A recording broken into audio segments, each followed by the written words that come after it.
আপনি যদি বলেন ইসলামের পক্ষে, আপনাকে বলতে হবে সমস্ত ক্ষমতার মালিক আল্লাহ, অদ্বিতীয় কেউ নাই, লা ইলাহা ইল্লাল্লাহ।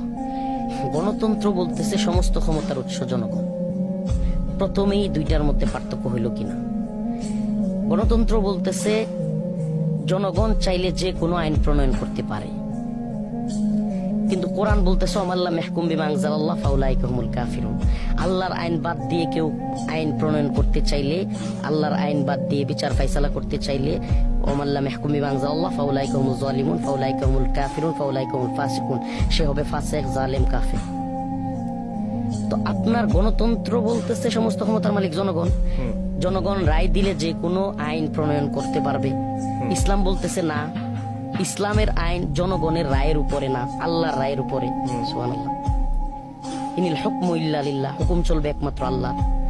কিন্তু বাস্তবতা কি? গণতান্ত্রিক রাষ্ট্রগুলোতে চাইলেই মদের লাইসেন্স দেওয়া যাচ্ছে, সুদের লাইসেন্স দেওয়া যাচ্ছে, পতিতালয়ের লাইসেন্স দেওয়া হচ্ছে।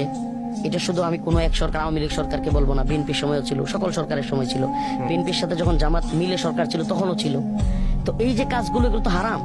তো আপনারা তো তখনও বিএনপির সাথে জোট সরকারে আইসা ওগুলোর একটাও বন্ধ করতে পারেন নাই।